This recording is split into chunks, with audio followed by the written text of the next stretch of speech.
మల్కోజ్గిరిలో గాయపడిన బీఆర్ఎస్ నాయకుడు మేకల రాము యాదవ్ను పరామర్శించారు పలువురు బీఆర్ఎస్ ప్రముఖులు.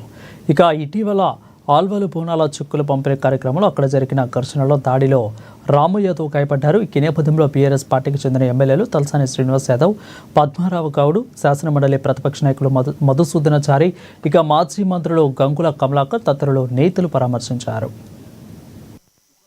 అదే గొడవ సృష్టించారు. ఇదేమైపోయింది, మితిమీరిపోయి ఈ మితిమీరిపోయినటువంటిది ముఖ్యమంత్రి గారు ఆలోచన చేసుకోవాలి. మీరు వేదికల మీద మీరు మాట్లాడే భాషనే అందరు నేర్చుకొని అదే భాష మాట్లాడుతుంది. ఇది రాష్ట్రానికి మంచిదా కాదా? మరి విఘ్నులైనటువంటి ప్రజలు కానివ్వండి, లేకపోతే కాంగ్రెస్ పార్టీలో కూడా విఘ్నులైన వాళ్ళు ఆలోచన చేసుకోవాలి. ఈ సాంప్రదాయాలు కరెక్టా? మరి ఇక పోలీసు ఎందుకు, వ్యవస్థలు ఎందుకు? కొట్టుకుందామంటే ఇక అందరం కొట్టుకుంటూ పోదాం. మీరు కొట్టుకున్నాడు, మేము కొట్టుకున్నాడు, ప్రజలు కొట్టుకున్నాడు. మరి ఇదే సాంప్రదాయం అనుకుంటే అదే సాంప్రదాయంలో పోదామంటే ఎవరికి కూడా అభ్యంతరాలు ఉండవు.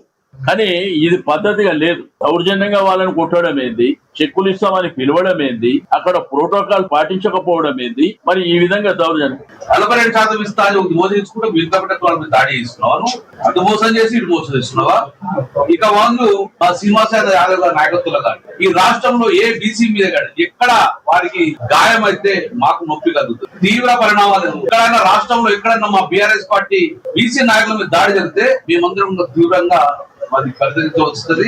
పోలీస్ డిపార్ట్మెంట్ చెప్తున్నారు పొద్దున రాబోయే కాలంలో బీఆర్ఎస్ ప్రభుత్వం వస్తుంది. ఇవన్నిటి కూడా లెక్క కట్టాల్సిన బాధ్యత ఉంటుంది. కాబట్టి